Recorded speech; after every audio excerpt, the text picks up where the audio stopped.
Hello again, and welcome back to 10 Mistakes in E-Learning Design. This is part 2. I have graded hundreds of student projects in my life, from beginning designers using Storyline or Captivate to produce interactive tutorials, and here are some of the mistakes I see on a very regular basis from my students. So, let's continue along with our mistakes into auditory design. Mistake number 7 I see all the time: slides are read aloud. Just like every PowerPoint presentation you've been in where someone's reading the slides aloud as you're reading it to yourself quietly, that's something you should not do in tutorials. Here's an example.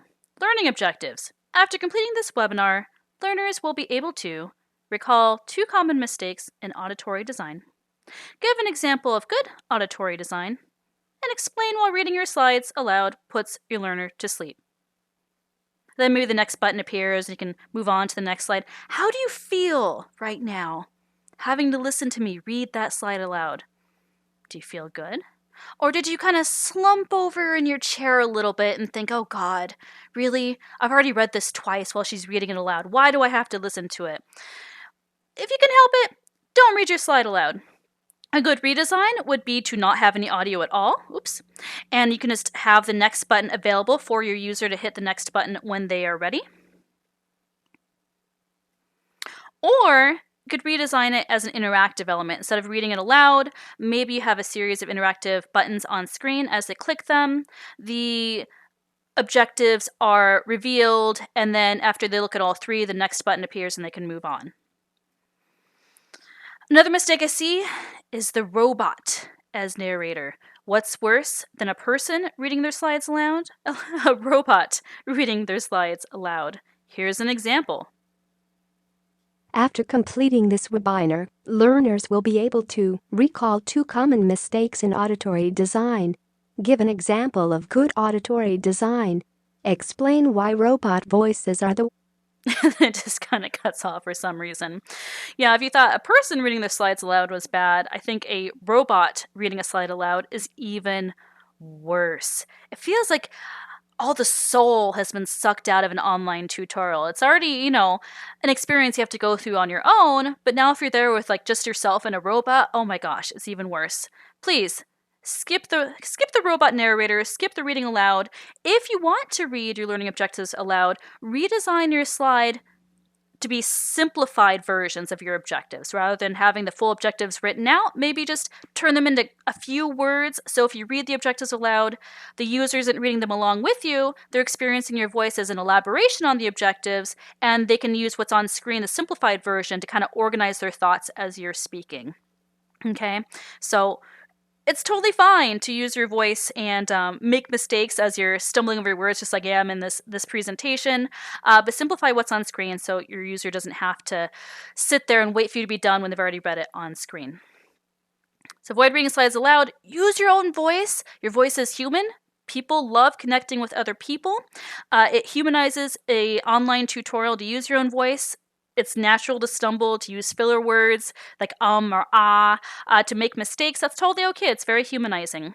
And it also adds a touch of Meyer's personalization principle to a tutorial when a voice like mine is speaking to you. I'm using you, I'm talking to you like you're a person, and while we are not live together in a room talking about this, it does feel more personalized and it does feel more human, and thus it's a more engaging experience than if I was reading slides aloud or having a robot narrator read them to you. All right, let's wrap up my 10 mistakes I see all the time with quiz design. I see some major problems when it comes to quizzes on a regular basis. One of the biggest mistakes I see is dead end quiz questions. I'll show you what I mean.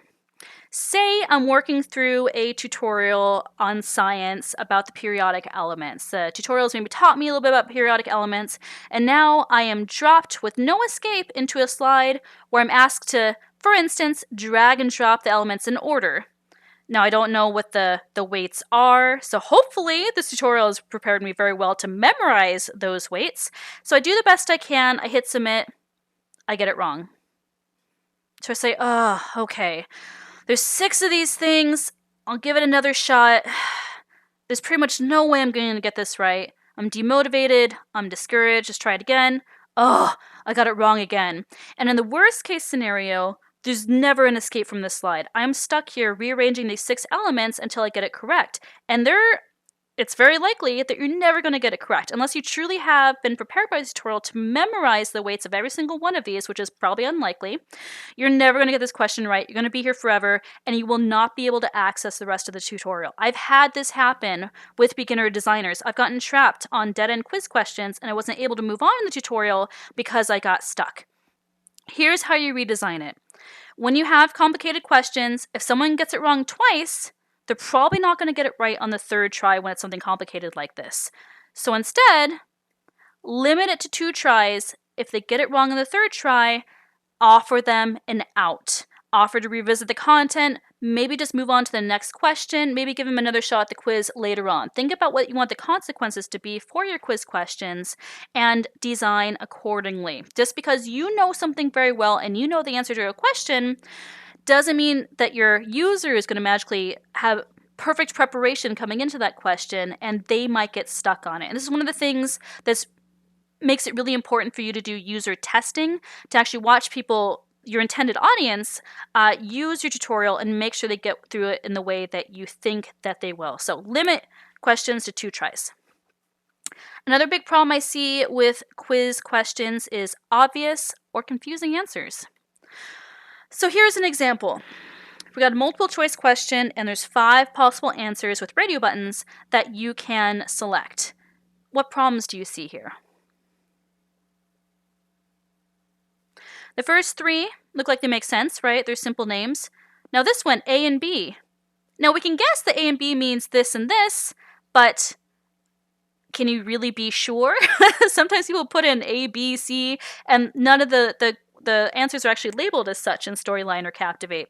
Or none of the above. Maybe it's none of the above? I'm not really sure. Here is a better redesign. No more A and B, no more none of the above. There's 3 possible answers, and the correct answer is one of these, okay? And you'll notice that each of these is structured exactly the same. Each one is 2 names connected by the word and. So they're all parallel, and if you're well prepared for this, it's very clear who it is, but the other 2 answers are people that were also involved in similar fields, so they're really good distractors, because if someone's not sure and they've heard these names before, they're not going to be able to guess and get it correctly as easily as they would be if it was something really obvious, like, Benjamin Franklin. Okay, we know that he didn't discover the structure of DNA. So make your answers realistic, both the correct answer, obviously, and the distractor answers. Above all, align your quiz questions to learning objectives. Think about what you want your learners to actually be able to do once they finish a tutorial. Do they actually need to memorize information, or do they need to just be able to apply information? For instance, do they need to actually memorize the weights of periodic elements like we saw in that first quiz question? Or could they have a handout maybe that has the periodic table with all the weights, and then they could use that to answer the quiz question? So consider what you want them to be able to actually do, whether you want them to memorize something or be able to apply something, maybe using a handout or just their own common sense. Multiple choice questions are really common in online tutorials because they can be graded really easily automatically. But when you use these, all answers should be the same length and similar grammatically. It can be really obvious sometimes which is a correct answer and which is definitely not a correct answer, and that's not good quiz design. All the answers should be basically plausible and realistic. The wrong answers are called distractors. They shall be plausible, again, similar grammatically, and things that are related to the topic at hand, so they do make truly good distractors, and it keeps learners from guessing correctly as easily. And it's just good practice to avoid all, none of the above, or answers like A and B, just because it gets more confusing and the learner is spending more time figuring out the logic of answering a question than just being able to express what they know or don't know. If you want some great resources for quiz design, I've got a couple here. I'll put these into the video notes below. Check both of these out. I really enjoyed the podcast episode from Elearning Coach on how to plan, design, and write tests. If you're a huge instructional design nerd like me, you will also enjoy it very much. It really kind of changed my life when it came to quiz writing. All right, so major takeaways from part 1 and part 2 of 10 mistakes made in e-learning. In general, you should never have to tell the learner what to do. Good user experience, good usability should make it really clear what's clickable, what's not clickable, how to work through a tutorial so that they can focus on learning rather than figuring out how to use the tutorial. Make your text easy to read, no brainer, right? Make sure there's good contrast, make sure that it's big enough, make sure you have clear visual hierarchy and it's not too crowded on a slide. I like to tell my students, you're not being charged by the slide. Use as many slides as you want to use and make your slides uncrowded, easy to read. Along with that, align and balance visual content. A slide should have good, pleasant visual design so that everything has room to breathe and is very readable and viewable. I really encourage you to use your own voice. It's very humanizing to have a human voice on a tutorial. If you're new to recording audio, you're going to feel a little cringy, most likely, about having to listen to your own voice. You'll get used to it.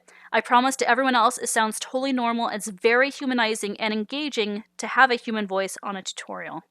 And finally, just avoid obvious answers in quizzes. If you're going to have a quiz question, make it a true test of whether a learner has mastered the learning objective, okay? Always bring your quizzes back to learning objectives. Think about what's really important for the learner to actually be able to do, not what you wish they could do in a perfect scenario, but what they can actually do once they complete your tutorial. And of course, don't trap your users, whether it's in a quiz question or elsewhere in a tutorial. Make your navigation consistent and usable, and make sure your quiz questions are limited to 2 wrong answers. Let your user move on and don't trap them. Once you demotivate somebody, they're never going to come back and finish the tutorial because there's no one there to help them. If you're doing Storyline or Captivate, oftentimes they're by themselves. So make it a good experience for them. Help your learner focus on learning. So that's it. Those are my 10 mistakes I commonly see in e-learning design. Get out there, get designing, and get more tips at lindsay-o'neill.com.